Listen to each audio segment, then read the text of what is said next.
Bonjour, bonsoir les amis Gilets jaunes. Un peu de nouvelles de ce monde de fous. Déjà, je sais pas si tu as vu, là il y a une petite vidéo qui passe des CRS à la dernière manif où ils ont leur masque tous. Les Gilets jaunes n'avaient quasiment pas leur masque, la population non plus, avec les CRS qui nous séparaient de la population qui avait des masques. Et au moment de la pause pour l'eau, tu les vois tous retirer leur masque, boire un coup et se passer la bouteille. Donc je veux dire, ça sert à rien les masques si après tu te passes la bouteille à Corona Circus. On est d'accord. Bon, ce sont des CRS, mais c'est la preuve que c'est pas grave. Si c'était vraiment grave, ils auraient des super consignes hyper strictes pour se protéger. Mais comme personne n'en a rien à foutre, bon bah voilà, voilà, ça donne ce genre d'image. Bon bah sinon, alors oui, il faut, d'une manière générale, nous en tant que Gilets jaunes, on est presque obligés maintenant de remercier Macron. Parce que avec son cynisme servile et cruel, d'abord il n'y aurait pas eu les Gilets jaunes, tu vois. Et puis, la crise du Corona Circus aurait été bien gérée. Donc, du fait qu'elle soit mal gérée, si tu veux, ça crée énormément de mécontentement. Donc nous, c'est ce qu'on cherche, à recruter en permanence des nouveaux contestataires. Voilà, la France ne serait pas surendettée, le peuple aurait à manger. Attends, voilà les titres, hein, mon ami. Voilà les titres. Le Parisien, du jeudi, donc hier, les demandes d'aide alimentaire explosent. Ça, c'est le résultat direct de la gestion de ce Corona Circus par le gouvernement. Et là, ce n'est que le début, évidemment. On va aller de plus en plus vers des catastrophes sociales importantes. Il risque d'y avoir de temps en temps des émeutes de la faim, des pillages de supermarchés dans les mois à venir. On le souhaite pas, mais on le voit arriver gros comme une maison quand même, quoi. Bon, nous, Gilets jaunes, donc on a sacrifié 2 ans et certains leur santé. Certains sont encore en prison, certains sont mutilés. On a vraiment donné ce qu'on pouvait pour alerter le peuple français que ce gouvernement, ça n'allait pas, que ce système n'allait pas. On était au bout d'un truc. Et voilà le résultat, si tu veux. Alors évidemment, justement, cette crise, elle a une sorte d'effet d'accélérateur auprès d'une partie de la population qui n'était pas interpellée, on va dire, par les revendications des Gilets jaunes. Et parce que les mensonges d'État, les scandales d'État, là, se répètent les uns après les autres. Donc, on entre dans une période de dévoilement. Et c'est plutôt bon, quoi. C'est plutôt bon signe pour nous, Gilets jaunes, quoi. Voilà. Alors évidemment, on n'aime pas du tout voir la société se casser la gueule encore plus que l'état dans lequel elle était quand on est sorti, toi. On est sorti pour que ça aille mieux il y a 2 ans. Et là, maintenant, après le Corona Circus, c'est le naufrage de la société. C'est, on gueulait mort à la dette. Maintenant, la dette, elle va doubler. On disait, il faut que les travailleurs aient à manger. Maintenant, voilà, t'as les demandes d'aide alimentaire explosent. On demandait de sécuriser le travail, les travailleurs, etc. Là, tout le monde va se faire virer dans les 6 mois à venir. C'est une catastrophe. Le milieu hôtelier est en faillite. Je te parle même pas du transport aérien et de tous les gens qui travaillent autour. Tu vois, comment on appelle ça, toutes les entreprises qui dépendent elles-mêmes du trafic aérien. C'est énorme comme catastrophe qu'ils sont en train de mettre en œuvre, parce que ils pourraient même pas, mais s'ils avaient pas fait exprès de confiner, de bloquer l'économie, mais bon, rien que ça, j'y crois pas. Ils pourraient aujourd'hui dire on a fait une erreur, on va pas la recommencer. Mais là, avec leur histoire de masque obligatoire, ils continuent d'achever le commerce, le tourisme, le théâtre, le cinéma, tout ce que tu veux. Il y a énormément de secteurs vraiment professionnels qui sont en train de prendre le bouillon.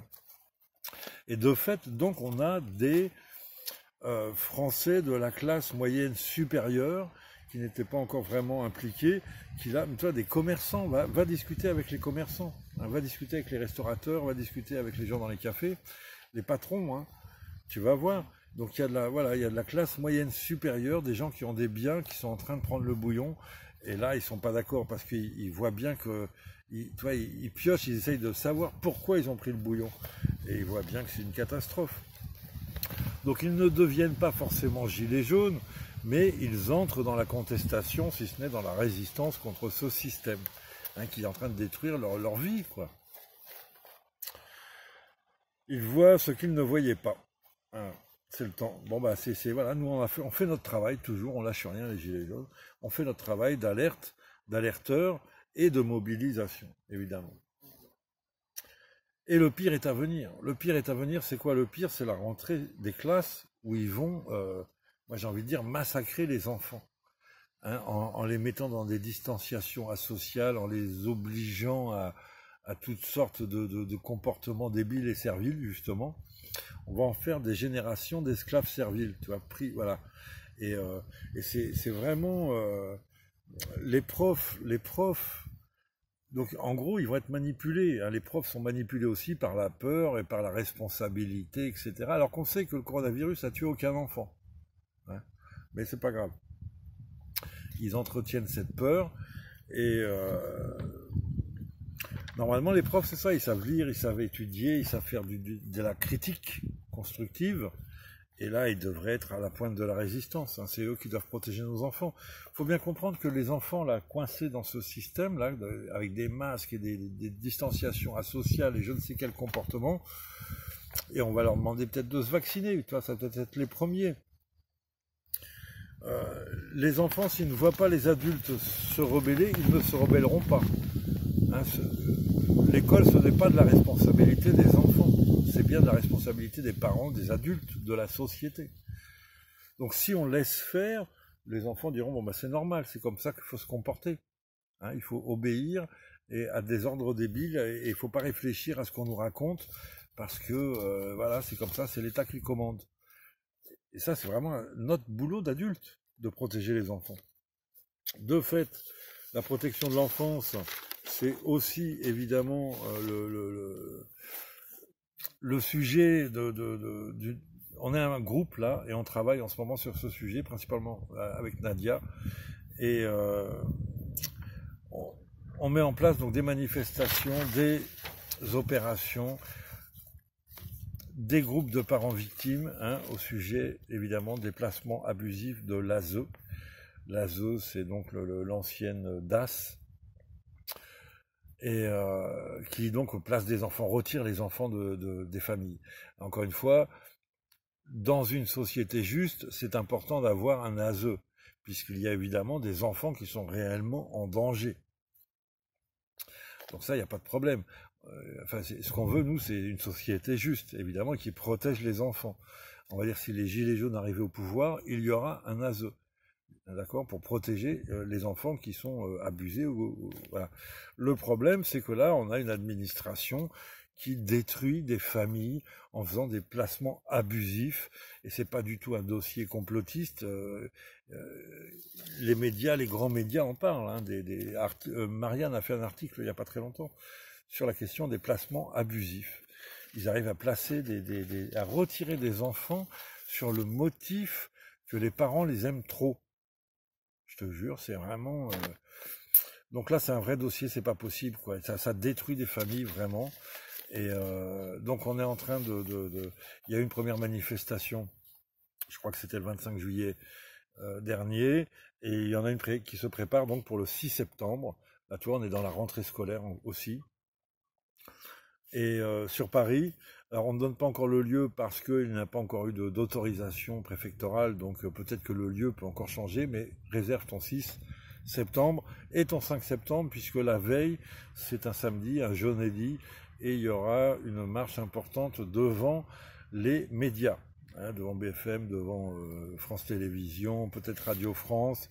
Voilà, il y a un parcours là qui s'organise pour... voilà, les mettre eux aussi en face de leur, évidemment, responsabilité, en particulier dans la crise du Corona Circus, mais en général, hein, dans la défense de ce système corrompu, évidemment, et de la désinformation, des mensonges permanents. Donc voilà, vraiment, hein, la défense de l'intégrité morale et physique des enfants, ça doit être un des leviers de cette année. Un des leviers vraiment d'engagement de la population.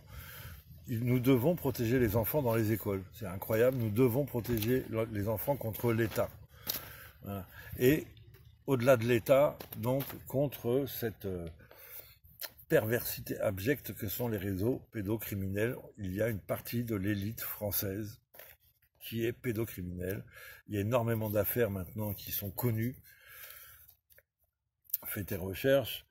Et on a des vrais problèmes, puisqu'il y a des hommes politiques, hein, des hommes, des gouvernants qui sont pédocriminels. Nous avons des juges, des procureurs pédocriminels, nous avons des directeurs de médias, nous avons des officiers de police, nous avons des officiers de gendarmerie. C'est un véritable réseau de pieuvres, mafieux et criminels, pédocriminels. Donc ça, ben voilà, on doit faire... la peur doit changer de camp, si tu veux. Ce sont ces réseaux qui doivent avoir peur, qui doivent se cacher 2 fois plus, et alors qu'ils sont de plus en plus... ils ont de plus en plus pignon sur rue. Et les affaires se multiplient à vitesse grand V. Je rappelle hein, qu'évidemment, il y a l'ancien gendarme Stan Maillot qui est toujours en prison pour avoir lutté contre ces réseaux.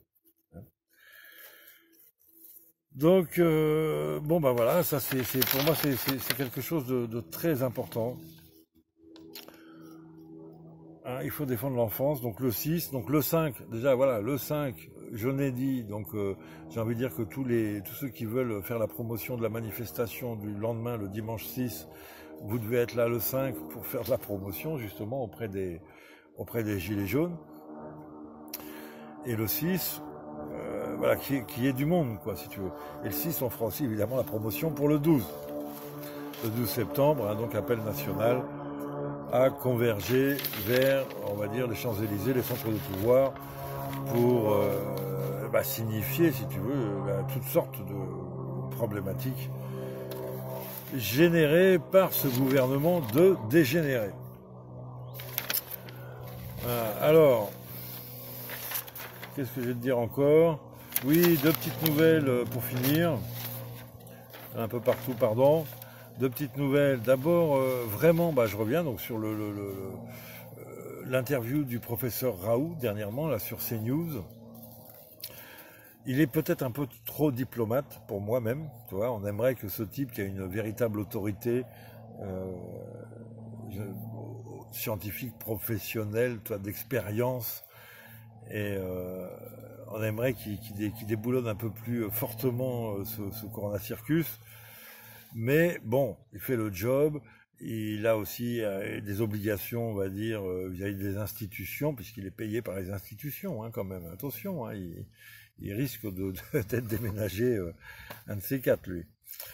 Hein, donc il fait le taf sur la chloroquine, il fait le taf sur le masque, il fait le taf mais sur le vaccin. Lui, c'est plutôt un pro-vaccin, Raoult, parce qu'il a vu des effets scientifiques positifs par le vaccin. Donc c'est pas un anti-vaccin. Mais là, il le dit. Il dit, là, à partir du moment où on a un bon traitement, la chloroquine, il n'y a pas besoin de vaccin. D'ailleurs, il te rappelle qu'on n'a pas inventé de vaccin depuis 20 ans et que un vaccin contre un virus, enfin bon, voilà. Il fait le taf et je trouve que c'est bien qu'un pro-vaccin, toi, dise, tu vois, voilà, moi je trouve qu'il y a une certaine honnêteté, dans le sens où, voilà, quand le vaccin est bon, il te dit, moi je trouve que le vaccin est bon, quand il est mauvais et qu'il sert à rien, il te dit, il sert à rien. Et il a des exemples comme ça, un moment sur une autre interview, il parle de la première guerre du Golfe, où il y a eu une sorte de paranoïa autour de la variole qui sévissait en Irak. Ils ont vacciné tout le monde contre la variole, il y a eu 100 morts d'effets négatifs. Et en fait, il n'y avait pas de variole. Hein. Donc ils ont tué 100 mecs avec des vaccins foireux, quoi. Donc là, il te dit, je suis contre les vaccins, si tu me parles de ça. Mais après, voilà, il y a des vaccins qui ont permis énormément si tu veux, le vaccin est arrivé donc au début du XXe siècle, et tu regardes justement la courbe de l'humanité, et tu vois bien que le vaccin, quand il est sérieux, et non pas manipulé par des laboratoires pharmaceutiques, le vaccin est un bon outil, si tu veux, et ça a permis à énormément de gens de vivre et de survivre. Donc en général, le vaccin n'est pas mauvais. Ce qui est mauvais, encore une fois, c'est la manipulation de ce vaccin par les marchands, les lobbies pharmaceutiques, évidemment. Où là, ils te rajoutent des saloperies, tout ce que tu veux, la Bill Gates et compagnie. Là, ça va plus du tout. Bon, vaste sujet, on va pas traiter de ça complètement aujourd'hui. Donc faut écouter vraiment, si tu veux, les scientifiques, les savants, pas les médias, pas le docteur choisi par BFM TV, le conseiller médical de BFM TV. Non, non, il y a énormément de médecins indépendants, d'esprit, qui font passer évidemment leur art, leur métier, leur engagement à sauver des vies avant la politique, la petite politique et le business. Et, voilà. Donc voilà, vraiment, hein, le professeur Toussaint, qui arrive justement bizarrement lui aussi à passer à travers les mailles de filet et à exprimer des choses assez pertinentes sur les grands médias. Il y en a beaucoup d'autres. Voilà, je rappelle que la chloroquine, effectivement, est un traitement pas seulement curatif, mais également préventif. Normalement, là, compte tenu du contexte, on doit tous avoir un tube de chloroquine dans notre pharmacie, comme on a un tube d'aspirine et un tube de vitamine C. Donc ça, si tu peux essayer de te faire prescrire de la chloroquine, puisque maintenant il faut la prescription, avant tu l'achetais comme la vitamine C et l'aspirine, hein. Mais là, comme ça soigne le Corona Circus, c'est devenu interdit et toxique. Donc il faut une prescription d'un médecin. Donc normalement, tu dois faire le taf pour essayer de te faire prescrire de la chloroquine. Et franchement, pareil, pour pas être inquiet cet hiver, parce que tu vas avoir le grand, évidemment, tapage médiatique pour te relancer la deuxième vague, etc., etc. Professeur Raoult rappelle qu'il y a à peu près une dizaine de virus respiratoires par an en France. Et que les maladies respiratoires dans le monde, tuent 2 600 000 personnes par an. 2 600 000 personnes par an meurent de problèmes respiratoires, de maladies respiratoires chaque année. Je ne sais pas où on en est avec le Corona Circus, mais tu vois, on doit être à 200 000 ou à 300 000, tu peux dire 500 000, par rapport à ce qui se passe tous les ans, si tu veux, c'est incohérent. Encore une fois, la réaction a toujours été totalement disproportionnée et cache donc énormément de choses. Donc, ceci dit, pour te protéger, voilà, c'est au moins, on doit, s'enrichir des expériences et des épreuves. Donc, on a beaucoup travaillé, je pense, tous les uns et les autres, sur ces questions de santé, de grippe, de virus, machin. On s'est formé comme on se forme à peu près sur toutes sortes de sujets. Donc, voilà, moi, ce que j'en ai tiré, en tout cas, comme analyse, je dirais que c'est simplement, il faut travailler son immunité en amont. Hein, c'est pas compliqué. Et principalement la vitamine C, donc c'est vraiment pas compliqué. En début de l'hiver, tu fais des cures de vitamine C. C'est pas compliqué. Si, c'est compliqué. Enfin bon. Et voilà, donc mange des fruits. Tu peux manger de la vitamine C en tube si tu veux, mais tu l'as dans les fruits, tu l'as dans une alimentation équilibrée. Épices, mange des épices. Il y a énormément de molécules très bonnes pour le corps humain, pour la santé. Mange des herbes aromatiques. Nourris-toi bien, dors bien, repose-toi bien, ne fais pas d'excès, ne te fatigue pas, et tu passeras tous les hivers sans grippe, tu vois, tu peux tousser un petit peu parce que tu chopes le virus, donc voilà, mais ton corps, ton immunité fait que avec une aspirine ou de la chloroquine, ça passe, parce que tu as ton immunité, ton corps est vaillant. Et donc tous les anciens, il faut essayer, ceux qui peuvent, hein, de leur donner effectivement une alimentation de qualité pour qu'ils passent eux-mêmes à travers les prochains hivers, comme tous les hivers. Mais voilà, c'est l'expérience qu'on tire, voilà, il faut travailler réellement son alimentation pour passer à travers ces crises de virus respiratoires. Donc voilà, faut insister, quoi, vraiment, et comme le fait ce professeur Raoult. Encore une fois, tu l'aimes pas, c'est pas mon problème. Mon problème, c'est est-ce qu'il fait le taf, d'accord? Eh ben oui, il a sauvé des milliers de gens en France et des centaines de milliers de gens dans le monde, parce qu'il y a énormément de pays qui se sont appuyés sur ces affirmations pour soigner leur population et faire barrage à ce Corona Circus. Donc voilà, deuxième nouvelle, c'est ce qui se passe au Mali. Alors si tu dis, le Mali, ça n'a rien à voir. Il y a eu un coup d'État là dernièrement au Mali, et donc le colonel Assimi Goïta a renversé le président Keïta. Alors en Mali, ça nous intéresse parce que le Mali, c'est alors comment on va l'appeler ça, la chasse au terrorisme circus de l'OTAN et de la France, hein, puisqu'on arme les terroristes via les Saouds, le Qatar et les Émirats Arabes Unis, et ensuite donc tu as Daesh, tu as Al-Qaïda, tu as Boko Haram en Afrique, qui se retrouvent avec des armes françaises, des armes américaines. On dit il va falloir lutter contre le terrorisme et on envahit des pays, d'accord? Alors le Mali, c'est pas compliqué. Comment te dire pour te expliquer? La France, c'est la 4e réserve mondiale en or avec 2758 tonnes officielles. On en a beaucoup plus, d'accord? Mais on n'a aucune mine d'or. Le Mali, ils ont plus de 50 mines, des grosses, des petites, d'or, et ils produisent 53 tonnes d'or par an, mais ils n'ont pas de réserve. Alors pourquoi? Parce qu'on les protège du terrorisme, donc il faut qu'ils payent en or. Hein, c'est quand même fastoche, on va dire, quoi, le truc là. Il faut savoir qu'au Moyen-Âge, le Mali était l'empire le plus riche du monde. Hein, ça a été évalué par les historiens. Et on considère que le roi, il y a des gens qui considèrent dans les estimations que le roi de cette époque, Moussa quelque chose, était l'homme le plus riche du monde. Hein, et dans toute l'histoire, il a fait un pèlerinage au XIIIe siècle. Il est parti du Mali pour aller jusqu'à la Mecque, donc on va dire qu'il a remonté tout le Maghreb, quoi. Et après son passage, il a fait baisser le cours de l'or tellement il en a distribué, tellement il a acheté, tellement il a distribué de l'or de partout, que surtout au Caire, le prix de l'or s'est effondré, tellement il y en avait. Ça c'était donc dans le passé. Aujourd'hui, c'est un des pays les plus pauvres au monde. Mais les Français les aident quand même, heureusement.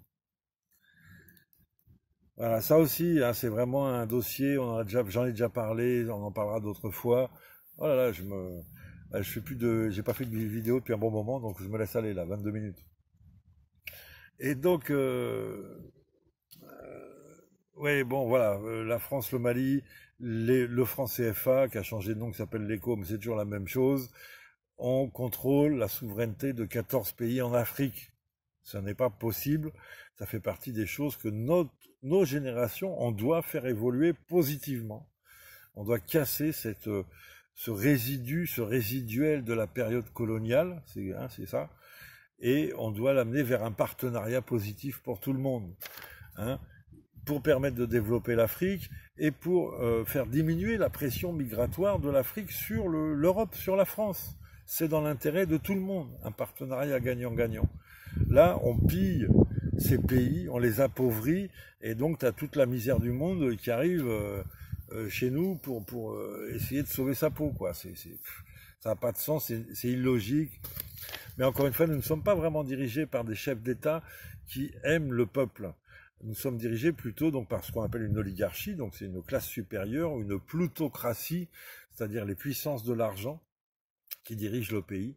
Et donc c'est pour ça que ces gens travaillent. Et donc nous, le peuple, on se prend tous les effets secondaires, évidemment. Donc, affaire à suivre pour le Mali. Alors pourquoi c'est des affaires intéressantes? D'abord, il faut savoir que le colonel Assimi Goïta, donc qui a amené l'armée à se rebeller, à faire le coup d'État, lui, il a été formé en Russie. La plupart des coups d'État qu'il y a eu dans cette zone-là, ça a toujours été des coups d'État mis en œuvre par la France elle-même pour placer un dirigeant plus favorable à nos intérêts. Et là, apparemment, tu vois, on s'est fait encore rouler par les Russes. Parce que les Russes, là, déjà, ils ont récupéré la Centrafrique. Avant, c'était la France. Il y avait une présence française en Centrafrique. Mais c'est toute l'histoire. Je sais pas si tu te souviens du faux passeport de Ben Allah, là, quand il avait 3 passeports, il s'était fait gauler au Mali avec plusieurs passeports. Quand il avait été au Mali, c'était pour essayer d'empêcher, justement, la perte de contrôle sur la France-Afrique, sur la Centrafrique. Et ça a été récupéré par les Russes, la Centrafrique. Et là, tu sens que le Mali... Tu vois, les Russes, eux, ils sont dans le soft power. C'est complètement différent. Ils font de la politique douce. Mais ils avancent doucement, mais sûrement. Alors que nous, on est dans notre hot power, dans le pouvoir chaud, la guerre, la violence. C'est par les armes qu'on s'impose. Et quand on parle de l'invasion de la France par les Arabes et les Africains, ce sont nos armées qui envahissent leur pays. Ça, c'est la réalité. Hein, les immigrés n'ont pas d'armes, n'ont pas de chars, n'ont pas d'avions Rafale, n'ont pas de mitraillettes. D'accord? Ce sont nos armées qui déploient toute cette violence dans leur pays. Nous envahissons leur pays. Il ne faut pas faire non plus d'inversion du discours quand même à ce niveau-là. Donc en tout cas, voilà, c'est à suivre parce que là, tu as une offensive, on va dire, pro-russe au Mali. Eux, quand ils font du soft power, tu vois, ils vont remettre des richesses au Mali. Ça, c'est différent. Enfin, bon, affaire à suivre. Mais surtout, bien sûr, deuxième information intéressante, c'est que donc, ça c'est aux militaires, aux policiers et aux gendarmes d'écouter de faire ce constat, c'est que un coup d'État est toujours possible. Hein, un groupe déterminé sera soutenu par la population s'il tente quelque chose en France. C'est pas forcément l'armée, parce que l'armée, elle est sous l'égide de l'OTAN, c'est compliqué, etc. Mais la police et la gendarmerie pourraient tout à fait mettre en œuvre un coup d'État et remettre ensuite le pouvoir évidemment aux civils. Hein, l'important c'est de nettoyer les écuries d'Augias et je pense que c'est aujourd'hui plus la gendarmerie et la police qui peuvent le faire. D'ailleurs, et je conclurai là-dessus, vous avez remarqué que donc c'était Sarkozy qui avait, parce que la gendarmerie normalement est sous la tutelle du ministère de la Défense et la police sous la tutelle du ministère de l'Intérieur. Sarkozy avait switché ça et donc passé la gendarmerie également sous la tutelle du ministère de l'Intérieur.